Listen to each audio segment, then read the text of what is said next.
नमस्कार, आप देख रहे तथ्य भारत। आपके साथ मैं हूं दिव्या। बिहार के आरा में लोकसभा 2024 के चुनाव को लेकर राजनीतिक पारा अब धीरे धीरे चढ़ने लगा है। इसी कड़ी में आरा संसदीय क्षेत्र से महागठबंधन समर्थित भाकपा माले प्रत्याशी सुदामा प्रसाद की चुनावी प्रचार प्रसार और संविधान बचाओ लोकतंत्र बचाओ भाजपा हराओ देश बचाओ कार्यक्रम के तहत भाकपा माले के राष्ट्रीय महासचिव दीपांकर भट्टाचार्य गुरुवार को आरा पहुंचे। इस दौरान दीपांकर भट्टाचार्य ने जिला पार्टी कार्यालय में एक प्रेस वार्ता को भी संबोधित किया, जहां उन्होंने केंद्र की मोदी सरकार और नीतीश सरकार पर जमकर निशाना साधा। मीडिया से मुखातिब होते हुए दीपांकर भट्टाचार्य ने कहा कि सरकार ने 400 पार का नारा दिया है ताकि उनकी सरकार पूर्ण बहुमत के बाद संविधान को बदल सके। इधर लोकसभा 2024 चुनाव को लेकर दीपांकर भट्टाचार्य ने कहा कि पूरा देश ये महसूस कर रहा है कि ये सामान्य चुनाव नहीं है। अगर हम तुलना करें तो ये चुनाव 2004 के चुनावी माहौल जैसा है। उस समय एनडीए की सरकार थी, उस समय नरेंद्र मोदी गुजरात के मुख्यमंत्री थे और अटल बिहारी वाजपेयी जी देश के प्रधानमंत्री थे। अमित शाह गुजरात के नेता और लाल कृष्ण आडवाणी देश के गृह मंत्री थे। उस पूरे दौर में देश ने देखा है, एक तरफ जन संहार तो किसान आत्महत्या कर रहे हैं और सरकार प्रचार कर रही थी इंडिया साइनिंग का। ऐसे दौर में देश ने अटल बिहारी वाजपेयी की सरकार को सत्ता से बेदखल कर दिया। आज 10 साल से मोदी की सरकार है। 400 पार का नारा दिया जा रहा है। इनके नेता कर्नाटक में खुलेआम बोल रहे हैं कि 400 पार का नारा हम लोग इसलिए दे रहे हैं ताकि संविधान में हम अपने हिसाब से और ज्यादा बदलाव ला सके। बिहार में आमतौर पर भारी मतदान नहीं हो पाता, बहुत सारे कारणों से, मजदूरों के पलायन के चलते भी, और ऊपर से ये गर्मी है। हम तो अपील करेंगे कि बिल्कुल एक भारी मतदान इस चुनाव में हो और लोकतंत्र को बचाने के लिए एक हमारे मतदाता आगे आए।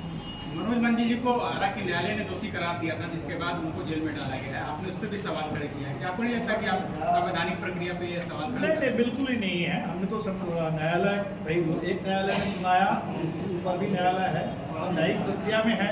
लेकिन ये जो केस है ये तो बिल्कुल है कि ये एक राजनीतिक मकसद से, उद्देश्य से प्रेरित केस है, फर्जी मुकदमा है। ये तो सब लोग जानते हैं यहाँ के, इसलिए इस पर तो कोई दो राय नहीं है। अब न्यायालय भी, मुझे पूरा भरोसा है, जो हाई कोर्ट है, सुप्रीम कोर्ट है, निश्चित तौर पर हमें इस पर न्याय मिलेगा। क्या माले के स्टार प्रचारक के रूप में राहुल गांधी भी आरा में आएंगे? अब माले के स्टार प्रचारक के रूप में तो राहुल गांधी नहीं होंगे, इंडिया के स्टार प्रचारक के रूप में बिल्कुल है। हमने अपने स्टार प्रचारकों की सूची दे दी, 40 प्रचारकों की, और साथ साथ निश्चित तौर पर राहुल जी हो, तेजस्वी जी हो, या अन्य तमाम पार्टियों के नेता, अन्य कम्युनिस्ट नेता हो, अब सब लोगों से ही निश्चित तौर पर उम्मीद होगी। लेकिन पूरे देश का मामला है, चुनाव 7 चरण में है, सबकी व्यस्तता रहेगी, फिर भी हम कोशिश करेंगे कि सभी दल के नेता चुनाव प्रचार में। सर, ईवीएम को लेकर आपने कुछ कहा, उसमें भी क्या लगता है कि ईवीएम की कुछ? ईवीएम को लेकर के अब पहली बार हुआ कि सुप्रीम कोर्ट ने भी चुनाव आयोग से ये नोटिस दे दिया। तो जो बात हम लोग चुनाव आयोग से मिलकर कहना चाहते थे, चुनाव आयोग ने अभी तक सुना ही नहीं। इंडिया गठबंधन के शिष्टमंडल ने मिलने के लिए समय मांगा, चुनाव आयोग ने समय तक नहीं दिया।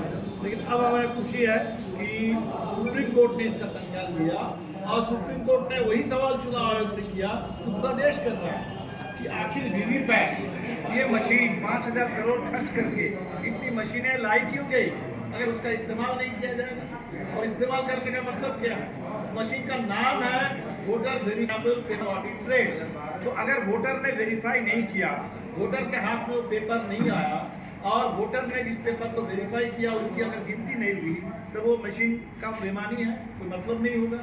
ये सीधा सा सवाल पूरे देश ने पूछा है, सुप्रीम कोर्ट ने भी पूछ दिया है। हम उम्मीद करते हैं कि चुनाव आयोग इसका सही उत्तर देगा और वीवीपैट की 100% हमेशा ये चुनाव के समय चर्चा बनता है, जब विपक्ष किसी राज्य में चुनाव जीतता तो वहाँ वीवीपैट की बात या ईवीएम मशीन की बात नहीं, ऐसी बात नहीं है। भारतीय जनता पार्टी की बात आती है तब ये बात आता है। नहीं, पहली बात तो देखिए, भारतीय जनता पार्टी सबसे पहले इस देश में ईवीएम का सवाल उठाती थी।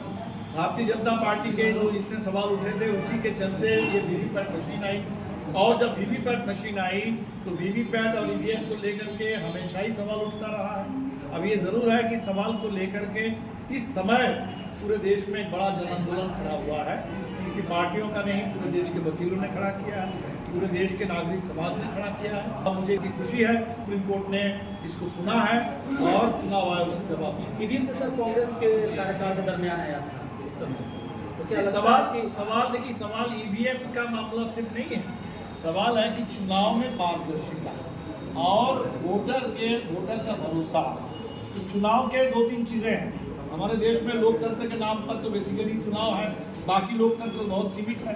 तो चुनाव के जो 2 महत्वपूर्ण चीज है कि वोटर को चुनाव पर भरोसा हो कि सही ढंग से चुनाव हो रहा है, हमने जिसको वोट दिया उसी को वो वोट मिला है। तो वोटर का भरोसा और ईवीएम में वो पारदर्शिता नहीं है, ये तो चुनाव में माना था। और तभी क्या सर, चुनाव की बात हो रही है, लेकिन जनता का मुद्दा जो है, असल मुद्दा वो कौन है? इंडी गठबंधन के लोगों के पास एनडीए और बीजेपी है, बीजेपी के पास पाकिस्तान और आतंकवाद है। नहीं, एनडीए तो मुद्दा इसलिए बनता है कि वो सत्ता में है। तो सत्ता में जो है उनसे सवाल नहीं पूछेंगे तो किनसे करेगा? आरके सिंह ने कहा है कि सुदामा प्रसाद हमसे रिपोर्ट कार्ड मांग रहे हैं, उन्होंने खुद तक रिपोर्ट जारी किया है। आपको लगता है कि चुनाव में मुद्दा बनेगा तरारी बनाम आरा की जो विकास की बात की जा रही है? तरारी बनाम आरा, अगर उनको ये लगता है कि वो एक विधानसभा से बात करेंगे, कर ले, कोई दिक्कत नहीं है। तरारी की बात है, अगियाओं की बात है, पूरे बिहार की बात है। तो रिपोर्ट कार्ड तो हम किसी एक सांसद से नहीं मांग रहे हैं, पूरे मोदी सरकार से। और साफ है कि मोदी सरकार के पास रिपोर्ट कार्ड नहीं है, जवाब नहीं है। जो नौजवान आज रोजगार के सवाल पर सवाल कर रहे हैं, उसका कोई जवाब मोदी सरकार के पास नहीं है। जो किसान एमएसपी मांग रहे हैं, उसका जवाब नहीं है। और इसीलिए बैरिकेड खड़ा करके, सड़क पर कील ठोक करके किसान को दिल्ली में आने से सरकार रोकती है। जो महिलाएं इस समय देश में सुरक्षा और सम्मान की मांग कर रही है, उनका कोई जवाब नहीं है। ब्रिजभूषण शरण सिंह के बारे में कोई जवाब नहीं है। इस समय पूरे बलात्कारियों का संरक्षण भारतीय जनता पार्टी के बारे में ही तो है कि बलात्कारी जुटाओ पार्टी और भ्रष्टाचारी जुटाओ पार्टी। तो ये जो पूरे भारतीय जनता पार्टी का पूरा स्वरूप उजागर हुआ, इसके बारे में कहीं कोई जवाब नहीं है। जवाब उनके पास नहीं है। तो चुनाव में जनता जवाब तो जरूर मांगेगी, जरूर मांगेगी। जी, किस सवाल पे आज का प्रेस कॉन्फ्रेंस है? अभी चुनाव है और चुनाव में आरा और काराकाट दोनों सीट से भाकपा माले इंडिया गठबंधन के तहत चुनाव मैदान में है। अगियाओं विधानसभा में उपचुनाव भी है और ये उपचुनाव भी मनोज मंजिल के साथ जो अन्याय हुआ है, मनोज मंजिल और 22 साथियों को आजीवन कारावास की सजा सुनाई गई और इसके चलते मनोज जी की विधानसभा सदस्यता खत्म हो गई और इसलिए चुनाव है उपचुनाव। ये दोनों चुनाव हम लड़ रहे हैं। सुदामा जी आरा से हमारे उम्मीदवार हैं, राजा राम जी काराकाट से उम्मीदवार हैं और साथी श्री प्रकाश रंजन यहाँ से विधानसभा में अगियाओं से चुनाव में हमारे उम्मीदवार हैं। तो इस चुनाव में भोजपुर के जनता से अपील है, ये जो चुनाव है देश को बचाने के लिए, संविधान की रक्षा के लिए, लोकतंत्र की रक्षा करने के लिए। और जो बात साबित हो चुकी है कि भारतीय जनता पार्टी अब तक के देश में सबसे भ्रष्ट पार्टी, सबसे भ्रष्ट सरकार, और अगर तीसरी बार ये सरकार लौट के आती है तो बचा कुचा लोकतंत्र कुछ भी नहीं आप बचेगा, संविधान खत्म हो जाएगा। और इसीलिए संविधान और लोकतंत्र को बचाने के लिए, इस भ्रष्टाचार के खिलाफ एक निर्णायक लड़ाई लड़ने के लिए, जनता के अधिकारों को हासिल करने के लिए हमारे पास एक ही अधिकार है संविधान में, वो वोट का।